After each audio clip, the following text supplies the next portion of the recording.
journal des médias. Et alors depuis hier, les rendez-vous d'information de France 2 sont perturbés par une nouvelle grève. Oui, c'est depuis un tout petit studio qu'ont été faits les JT de 13h et de 20h. Même chose pour Télématin. Maya Loquet, co-animatrice de Télématin, préférait s'en amuser ce matin lors de sa prise d'antenne. Bonjour à toutes et à tous et bon réveil. Nous sommes le mardi 18 novembre et nous sommes très heureux de vous accueillir dans cette ambiance cocooning en raison d'une grève d'une partie du personnel de France Télé. Ambiance très cocooning. Maya Loquet qui habituellement co-présente l'émission avec Damien Thévenot, mais faute de place dans leur KGB, c'est vraiment tout petit. Ils ont dû se partager la tranche. Maya Loquet est là jusqu'à 8h25 et Damien Thévenot prend ensuite le relais jusqu'à la fin de l'émission. Sinon, il n'y a pas assez de place pour tout le monde dans le studio. Petit studio, je le disais. Et bon, on rigole. Allez, problème technique, ambiance télé locale. J'ai besoin d'un jingle là. Ah bon, tant pis, il n'y a pas de jingle. Écoutez, alors le jingle ne partira pas. Donc je vais vous annoncer que dans une dizaine... Voilà, il n'a pas eu le temps de terminer sa phrase. Bon, hier, en tout cas, ça n'a pas eu d'incidence sur les audiences, que ce soit Télématin, que ce soit Julien Bugier à 13h, 2,4 millions, ou Léa Salamé, 3,5 millions à 20h. Les téléspectateurs apprécient peut-être ces petits studios. Mais oui, c'est fun.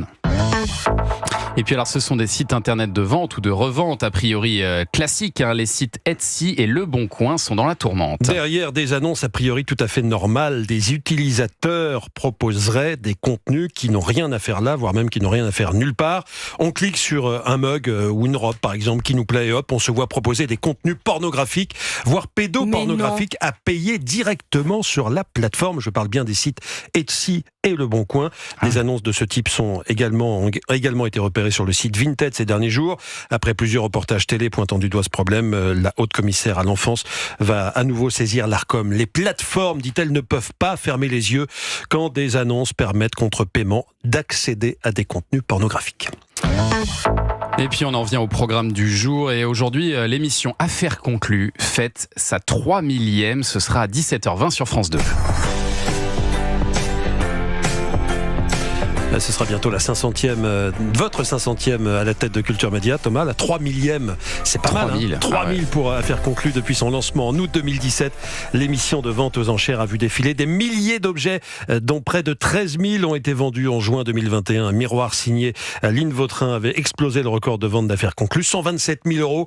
Wow. Dans ce 3 millième numéro diffusé tout à l'heure, Julia Vignali co-animera exceptionnellement l'émission avec Sophie Davant, la présentatrice emblématique de l'émission. Il y a eu beaucoup d'émotions évidemment parce que ça a été une très belle aventure cette émission. On l'a démarré tous ensemble avec l'équipe que j'ai revue à l'occasion de cette 3 millième. On est parti d'une case qui était vraiment naufragée en termes d'audience, qu'on a porté jusqu'à des records à 2 millions de téléspectateurs. Puis j'étais très fière de participer à la création d'une émission qui est entrée dans le cœur des Français. Chacun se dit qu'il pourrait peut-être avoir ce genre d'objet chez soi. Et évidemment, c'était très émouvant de les retrouver et puis amusant de co-présenter avec Julia. Sophie Davant pour Culture Média, Sophie Davant que l'on peut écouter chaque samedi et dimanche dans les histoires d'amour extraordinaires sur Europe 1. J'en profite pour le dire au passage, c'est entre 16h et 17h. Vous avez raison de le faire. Une petite virgule ou pas ? Non, on aime bien la petite virgule. Et alors, sachez qu'aujourd'hui, Europe 1 est présente à Lyon pour les Media Days. La LDLC Arena, c'est la grande salle omnisport de Lyon, accueille les Media Days, qui est le rendez-vous incontournable des professionnels de la publicité et des médias. L'objectif de cet événement est de mieux comprendre, anticiper, accompagner les grandes évolutions de la communication publicitaire. Cette année, les Media Days vont mettre à l'honneur 20 startups innovantes qui réinventent les stratégies de communication et construisent les médias de demain. Une journée exceptionnelle dédiée aux annonceurs et à tous les acteurs du marketing, des médias et de la com. Les Media Days 2025 feront également étape à Strasbourg et à Lille en présence d'Europe 1 et de toutes les marques médias du groupe Lagardère. Merci beaucoup Julien pour ce journal des médias.